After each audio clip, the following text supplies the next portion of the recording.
গোল বন্যায় ভাসল সিউল, 10 গোলের রোমাঞ্চে বার্সেলোনার দাপুটে জয়। হ্যান্সি ফ্লিকের অধীনে বার্সেলোনার নতুন মৌসুমের যাত্রা শুরু হলো এক গোল উৎসবের মধ্য দিয়ে।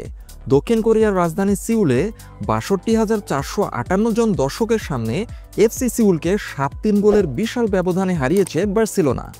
দলের আক্রমণ ভাগ গত মৌসুমের মতোই ভয়ঙ্কর ছন্দে থাকলেও কোচ হ্যান্সি ফ্লিক নিঃসন্দেহে মৌসুম শুরুর আগে রক্ষণভাগকে আরও জমজমাট করতে চাইবেন।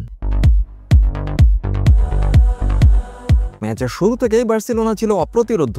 একটি শক্তিশালী একাদশ নিয়ে মাঠে নামা হ্যান্সি ফ্লিকের দল প্রথম ২০ মিনিটেই খেলার নিয়ন্ত্রণ নিজেদের হাতে নিয়ে নেয়। তাদের তীব্র চাপ এবং দ্রুতগতির পাসে সিউলের রক্ষণভাগ দিশেহারা হয়ে পড়ে।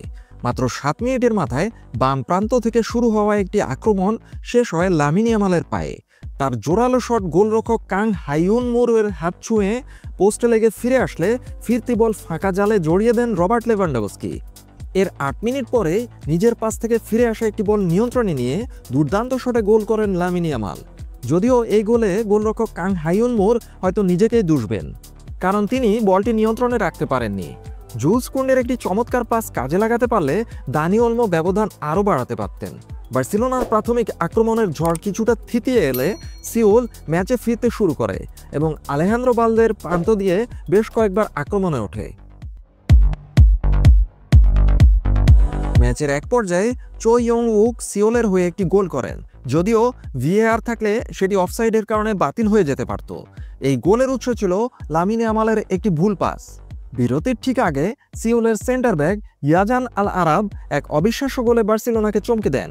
একটি ব্যাকহিল পাসে বার্সার মিডফিল্ডারকে পরাস্ত করে বক্সে ঢুকে তিনি একজন জাত ফরওয়ার্ডের মতো গোলটি করেন।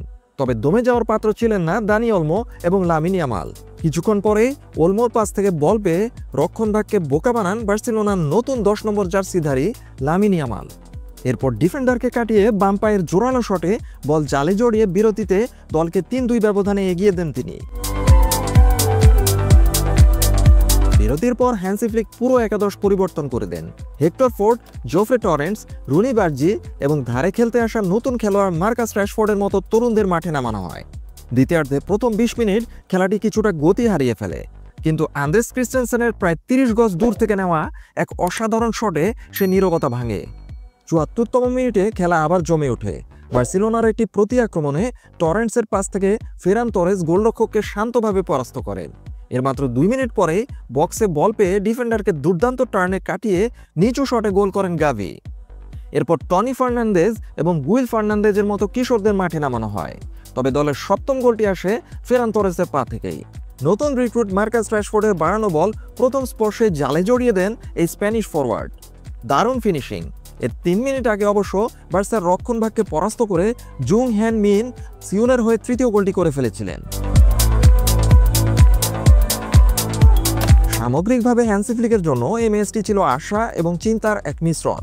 বার্সেলোনার আক্রমণ ভাগ ছিল অসাধারণ এবং তারা খুব সহজেই গোলের সুযোগ তৈরি করেছে এবং বলতে গেলে গোল বন্যায় ভাসিয়ে দিয়েছে সিউলকে। হ্যান্সি ফ্লিকের পজিশন এবং সরাসরি আক্রমণের কৌশল এই ম্যাচে দারুণভাবে ফুটে উঠেছে। বোঝাই যাচ্ছে এই কৌশলেই তিনি বার্সেলোনাকে পরবর্তী ম্যাচগুলোতে খেলাতে চান। তবে ৩টি গোল হজম করা প্রমাণ করে যে দলের রক্ষণভাগ এখনও দুর্বল। বার্সেলোনা দলের প্রেসিং ম্যাচের কোথাও কোথাও ভালো ছিল, আবার কোথাও কোথাও ছিল খাপছাড়া।